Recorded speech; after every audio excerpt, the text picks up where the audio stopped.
When I was young, these ridges did not exist. The people shaped them. Basket by basket, they lifted the ground until it curved like the ripples of water after a fish leaps. We live upon those waves now, our homes standing where once the reeds grew. I remember the first time the work began. Fires burned for days to clear the grass. The elders said the ground must be purified before we touched it. We carried silt from the low places, laid it in layers, and stamped it flat with our feet. The ridges took shape slowly, like something alive waking from sleep. When the great mound to the west rose higher than any tree, we knew the spirits had accepted the offering. We do not plant fields the way people to the north do. The river gives us fish and turtle, the forest gives us deer, and the sky tells us when to gather nuts and fruit. But each season, people come here, from far valleys, from beyond the hills, to trade and to honor the sun. They bring bright stones and carvings of animals I have never seen. They say the mounds are the center of all rivers, where the sky meets the soil. Sometimes, at dusk, I walk to the plaza when the fires begin to burn. The drums echo between the ridges, and the people dance in circles. Children chase each other between the houses, their feet thudding on the packed clay. The priests raise their hands to the sun's last light and call to the spirits to keep the water calm through the floods. We have set wooden posts in the ground in great circles. The elders watch the sun through them, counting the days by where the light falls. They say these posts tell the sky's story, that they show when to gather, when to trade, when to remember. When the sun rises between two posts, the people cheer. The ground feels warm underfoot, as if the earth itself joins in the song. Sometimes I wonder how long the mounds will last after we are gone. The rains come every year, but the ridges still stand. Perhaps the earth remembers what we built. Perhaps, long after our fires die, people will see the shapes and wonder who made them. If they listen, maybe they will still hear the sound of our drums in the soil. Long before kings, cities, or writing, a landscape of earth rose along a bend in the Mississippi River. This is Poverty Point, a monument built not of stone, but of soil. Morning mist drifts over Louisiana wetlands. At first glance, you see only gentle ridges a few feet high, but step back, and a pattern emerges, 6 vast C-shaped ridges curving around an open plaza. Archaeologists found hearths, post holes, and floor debris on these ridges. That means people built houses directly on top of them, not on the flat ground below. At the western edge stands Mound A, the largest of all. It rises about 72 feet high, shaped like a giant letter T. From its summit, the ancient builders once looked out over a planned earthwork city. Archaeologists date the complex to roughly 1700 to 1100 BC. Over centuries, generations of people shaped its ridges and mounds, hauling soil in baskets, layer by layer, until the landscape itself became architecture. Even today, erosion and forest growth hide much of their effort, but the scale remains breathtaking. Each ridge was about 50 to 80 feet wide, with troughs between them 65 to 100 feet across. The entire complex stretched nearly 3/4 of a mile across. Mound A alone holds an estimated 8.4 million cubic feet of earth, one of the largest earthen constructions in North America. And remarkably, geological evidence suggests Mound A was built in an incredibly short time, perhaps just 3 months. Before construction, vegetation was burned, then the scorched surface was sealed with silt and covered with basket loads of fill. No signs of long pauses or rebuilding appear in the soil layers, implying an enormous, organized effort. Who were these builders? Archaeologists have found post holes, the stains left by decayed wooden posts, marking circular and rectangular houses along the ridges. Hearths and earth ovens dot the site. This evidence shows that Poverty Point wasn't just ceremonial. It was also a place where people lived, maybe several hundred at a time. Still, the evidence is uneven. Centuries of flooding, farming, and erosion have erased much of the surface, so archaeologists debate whether it was a permanent town or a periodic gathering place. The people were hunter-gatherers, not farmers, yet somehow, they organized one of the most ambitious construction projects in prehistoric America. How could a non-agricultural society mobilize that much labor and planning? That question remains one of Poverty Point's enduring mysteries. The local land has almost no usable stone. Yet the people here worked with stone tools, chert, jasper, and quartzite, from hundreds of miles away. Artifacts trace trade networks reaching the Ozark Mountains, the Appalachians, and even the Tennessee and Ohio River valleys. Soapstone and galena, materials unknown in Louisiana, have also been recovered. Tens of thousands of small, baked clay balls, called Poverty Point objects, were found across the site. Their purpose is debated. Some archaeologists think they were used as heating stones for cooking, others think they were symbolic or ritual objects. More than 100 clay figurines, some human, some animal, have been uncovered. Their even distribution across the ridges suggests they had ceremonial significance, not just decorative value. In the central plaza, archaeologists detected massive circles of wooden posts, now long gone, revealed through soil stains and magnetic survey. Some circles were nearly 200 feet across. These rings may have functioned as solar calendars or sacred gathering spaces, their posts marking the passage of seasons. So, why was Poverty Point built? Archaeologists offer several overlapping theories. The first theory is that it was ceremonial and religious center. The layout, figurines, and timber circles suggest the site was used for rituals, dances, offerings, and gatherings. Some believe the ridges formed a symbolic enclosure, protecting a sacred center. Others propose that certain ridge openings aligned with sunrise and sunset on the solstices, turning the earthwork into a massive calendar. The second theory is that it was meant to be a trade hub. The wide reach of imported materials suggests that Poverty Point was a regional marketplace, where people exchanged goods, tools, and ideas across the lower Mississippi Valley. Many see Poverty Point as both a living town and a ceremonial hub. People may have lived here permanently, while larger groups gathered during seasonal festivals. Some researchers interpret the wooden post circles as observatories that marked solar or lunar events. Others argue their alignment was geometric rather than astronomical. No single explanation fits all evidence, and perhaps that's the point. Poverty Point may have been all of these things at once: a living city, a sacred theater, and a cosmic map drawn in soil. For nearly 3,000 years, Poverty Point slept beneath the Louisiana soil. Only in the 20th century did aerial photography and modern archaeology reveal its geometry, the ridges, the plaza, and the hidden circles. Excavations uncovered thousands of artifacts, and new technologies like LiDAR continue to map unseen features below ground. LiDAR reveals that Poverty Point was larger than anyone imagined. The great earthen arcs continue under modern farmland, their outer edges buried beneath centuries of sediment. Faint lines mark borrow pits, where workers once dug the soil they carried by basket to build the mounds. Other slight rises in the terrain may be smaller satellite mounds, parts of the complex long hidden by erosion and vegetation.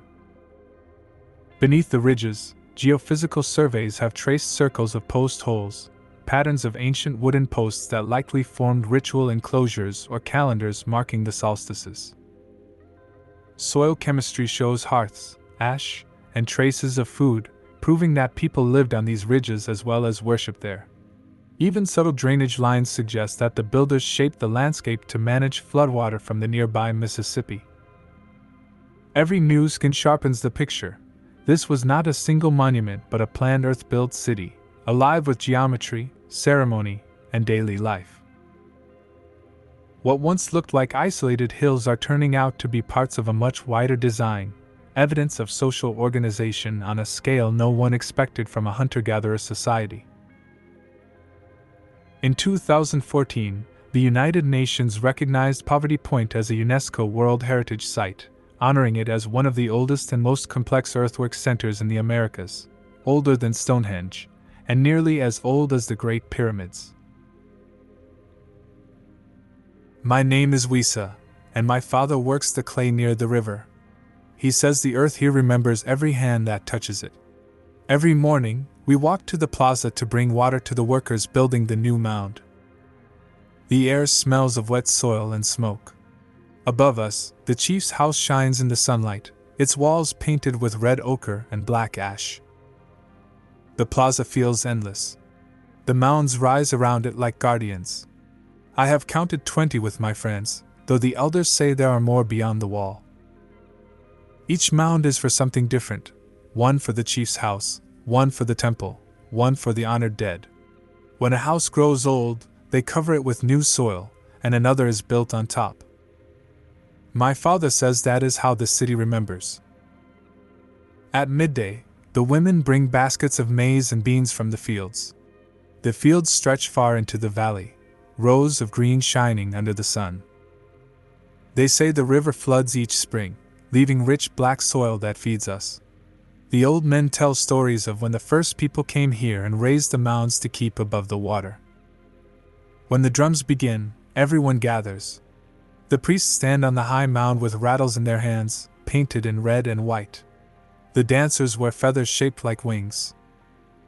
They say the spirits of the sky and earth meet here. Sometimes, I see the chief standing at the top, his copper ornaments flashing. Even from the ground, you can feel his power. At night, I climb the smallest mound near our house and look across the water. The torches reflect in the river like stars fallen from the sky. I imagine how far our land must stretch, how many villages send people here. The traders come from the lakes and from the coast. They bring copper, shell, and stories. Father says our mounds are known even in faraway valleys.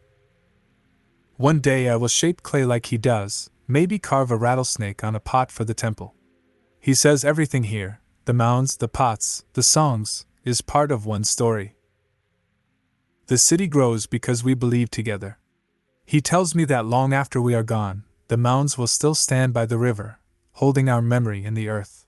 Long after the mounds of Poverty Point sank beneath forest and time, another civilization rose along the Black Warrior River in what is now Alabama. Here, on a broad bluff above the water, the people of Moundville shaped a city of earth, ceremony, and power. Imagine how morning mist drifts over the valley. Above the river bend, rows of flat-topped mounds rise from the green, a geometric circle of 29, embracing a central plaza larger than 10 football fields. Some mounds once held temples and council houses built of wood and thatch. Others covered graves or marked sacred ground where ceremonies joined the worlds of the living and the dead. Archaeological dating using radiocarbon and soil stratigraphy places the city's founding between AD 1050 and 1120, at the height of the Mississippian tradition, a network of agricultural chiefdoms stretching from the Great Lakes to the Gulf Coast. At its peak, Moundville covered more than 300 acres and was second only to Cahokia in size and influence. Its layout was precise. Mounds and plazas followed a planned order, symmetrical, ranked, and aligned to cardinal directions. The largest platforms rise along the northern edge, facing the river bluff and dominating the skyline. As they circle southward, the mounds grow smaller, each symbolizing a lower social rank. The plaza itself was leveled by hand, layer upon layer of loam and clay compacted to create a perfect, flat stage for ritual and governance. Magnetometry and LiDAR scanning showed that a wooden palisade once enclosed the city on 3 sides, while the river protected the 4th. The wall was rebuilt several times, evidence of centuries of maintenance and renewal. At the base of each mound lie wide borrow pits, the scars left by the earth digging that built them. Over time, these pits filled with rainwater and became ponds, a lasting reminder of the work that raised the sacred platforms above. Life here was defined by hierarchy. On the highest mounds stood the homes and temples of the elite, chiefs, priests, and officials who governed ritual and trade.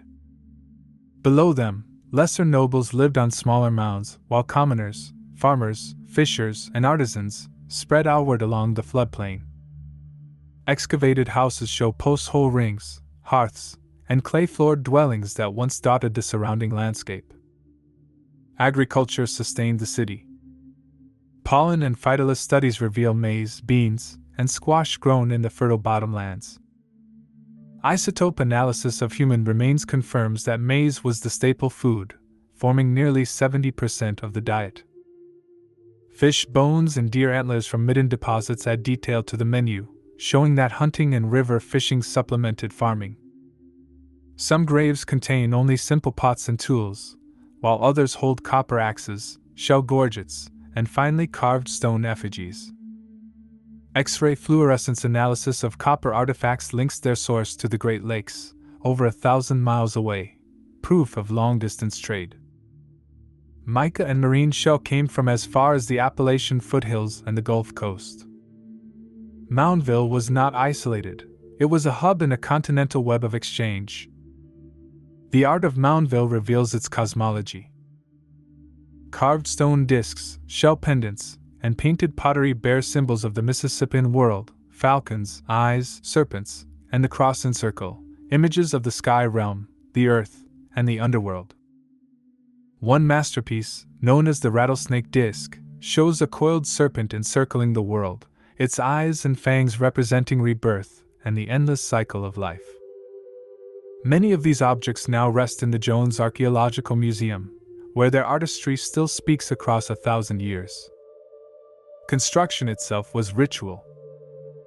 Every time a building decayed or burned, the people covered it with a new layer of earth and rebuilt on top, creating a vertical record of renewal. Soil cores taken from the mounds reveal up to 15 construction layers, each a chapter in the city's spiritual life. Scientific study has also exposed the human side of this grandeur.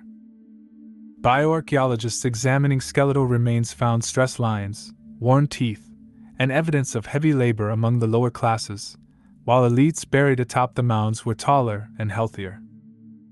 Traces of red ochre on bones and grave goods suggest ritual painting during funerary rites. By AD 1200, Moundville had become the political and ceremonial capital of a regional chiefdom.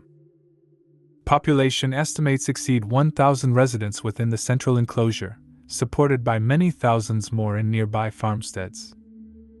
Storage pits and carbonized seeds show surplus food production, fuel for feasts, rituals, and trade. But around AD 1300, subtle changes began. Archaeological layers record fewer luxury goods, fewer imports, and more local pottery. Construction slowed. By 1350, many houses on the plaza were abandoned, and only temples and tombs remained active. Flood layers in nearby cores and shifts in pollen suggest that environmental stress and changing river patterns may have undermined the city's stability. Social unrest or leadership change may have followed. By the mid-1400s, Moundville had transformed from a living city into a sacred necropolis, a place for ceremony and burial rather than daily life. The plazas grew quiet, the palisade decayed, and trees rooted in the soft earth. When Spanish expeditions crossed the southeast in the 1500s, Moundville's temples had long fallen silent. Rediscovery came centuries later. In the 1920s and 1930s, teams from the University of Alabama and the Civilian Conservation Corps mapped and restored many mounds, uncovering over 2,000 burials and hundreds of structures. Only about 14% of the site has been excavated, the rest lies untouched beneath the soil. Modern technologies continue to reveal unseen house floors, post circles, and walkways without disturbing the ground. Today, Moundville stands as one of the best preserved Mississippian cities in North America. Visitors can walk the trails, climb the mounds, and look across the Black Warrior River as the ancient builders once did. Each autumn, Native descendants and visitors gather here for the Moundville Native American Festival, where drums, crafts, and voices bring the sight to life once more. Every morning, before the first light touches the river, my father climbs the great mound to offer corn and tobacco to its rising face. I watch from below, standing near the temple steps where the air smells of clay and cedar smoke. From here, I can see the whole city, the plaza wide and bright, the wooden walls circling us like a shield. I was born here, within these walls. They say Etowah is the heart of the valley. Traders come with shining shells from the southern sea and copper plates from the far north. When they arrive, the plaza fills with sound, voices calling, drums beating, children running between baskets of maize and bundles of stone tools. My mother paints symbols on hides for the priests, spirals, wings, eyes. She says each one is a piece of the world. Father trains with the warriors near the western mound. Their shields are made of woven cane, their faces painted in red and black. I like to watch when they march in a circle around the plaza, their copper ornaments flashing like small suns. The priests say the color red is for life and victory, black for death and the world below. Even as a child, I understand that both must exist together. When the sun sets, the mounds glow in the firelight. The temple at the top of the great mound breathes smoke like a mountain. I can hear the priests chanting. Sometimes thunder rolls across the hills, and the sound joins their drums. The people kneel, lifting their hands toward the flames. It feels as though the sky listens. At night, when everyone sleeps, I climb the slope and sit beside my father's offerings. The clay beneath me is warm, even in the dark. I can see the stars moving slowly above the river, the same way they move through the copper symbols in the temple. The elders say each star is an ancestor watching the earth. I think they must be proud of what we've built here, a city of soil that touches the heavens. From above, the plan is geometric and deliberate. A great rectangular plaza lies at the center, perfectly leveled by hand. Around it rise 3 monumental platform mounds and 3 smaller ones, each built from thousands of basket loads of soil. Archaeologists call this place Etowah, a Mississippian city that flourished from about 81,000 to 1550. When Europe entered the late Middle Ages, the people here were already raising their own pyramids of soil, mapping the heavens onto the earth. To the south stands Mound A, nearly 65 feet high, its summit once crowned by a wooden temple visible for miles. To the east, Mound B likely held the residence of a noble or priest. To the west, Mound C became a burial mound, its interior layered with the remains and treasures of the elite. Between the mounds stretched open plazas used for markets, feasts, and the ancient ball games that once echoed through the valley. The city was enclosed by a palisade wall of sharpened logs packed with clay, its base protected by a defensive ditch, evidence that even sacred capitals needed guarding. Magnetometry and soil analysis reveal at least 3 phases of rebuilding, each coinciding with signs of burning and warfare. The mounds rose gradually, through centuries of ceremony and engineering. Excavations by the Smithsonian and the University of Georgia show that each new ruler built upon the legacy of the last. Temples were erected, used, then burned, ritually or by time, and sealed beneath new clay. In every layer, archaeologists find traces of burned wood, charcoal, and packed floors, forming a vertical record of life and death. Soil micromorphology reveals colored layers, red, yellow, black, laid with intention. Red clay for power and life, black for death and night, white for purity and renewal. Each basketful was not just construction, it was worship. Even the direction of carrying mattered, from east to west, following the sun's daily path. Etowah was no village of equals. It was a ranked chiefdom, ruled by hereditary leaders whose power was both political and spiritual. The chief's house crowned the tallest mound, linking him symbolically to the upper world, the realm of the sun and the ancestors.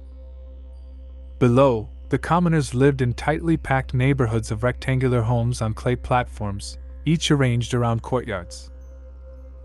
Archaeologists have recovered thousands of artifacts from these domestic layers: corn cobs, beans, deer antlers, fish bones, tools of chert and shell. Pollen and phytolith analysis confirm widespread maize agriculture, supported by the fertile river terraces. It was a world of labor, ritual, and order, where every field and every offering reaffirmed cosmic balance. Etowah's art still glows with power. Copper plates, shaped by repoussé hammering, depict the birdman, a warrior with falcon wings and a mask of sunlight. To the Mississippian peoples, he symbolized war, rebirth, and the bridge between the.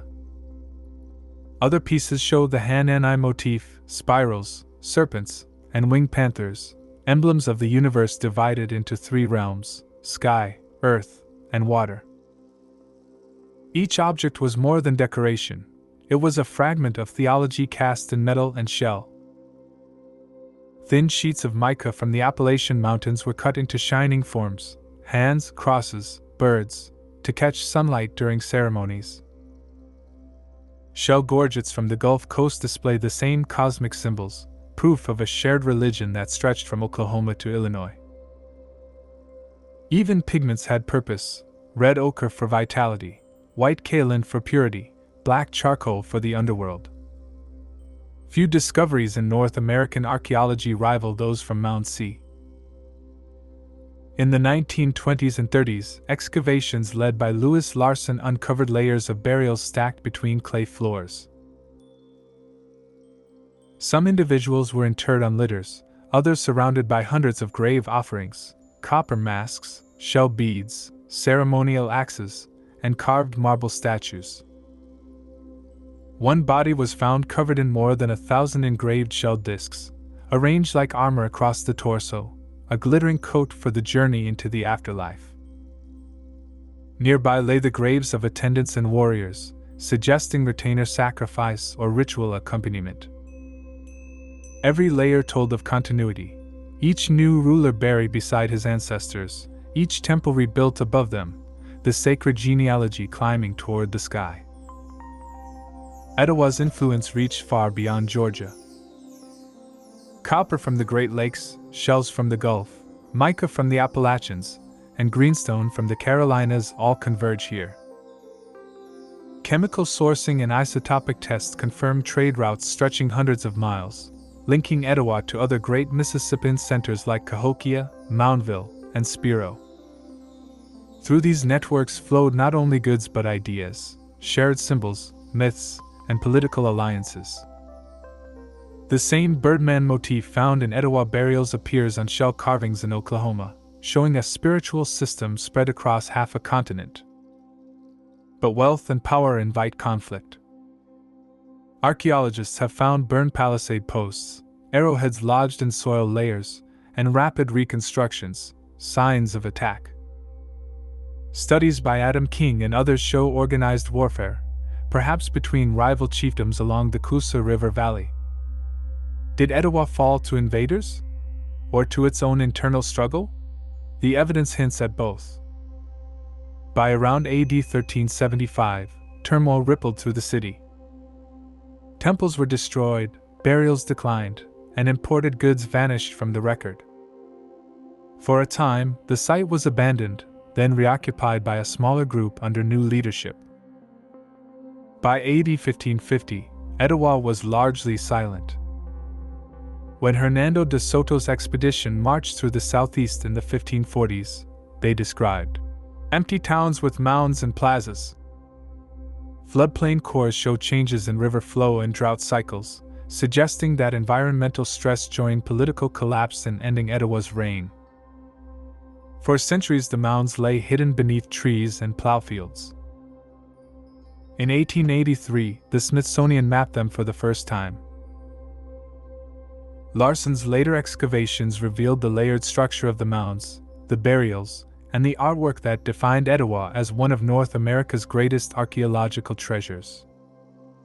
Today, the site is protected as a Georgia State Historic Park. Trails wind through the green terraces, and the Etowah Museum in Cartersville displays the copper plates, shell gorgets, and effigy statues that once lay buried beneath your feet.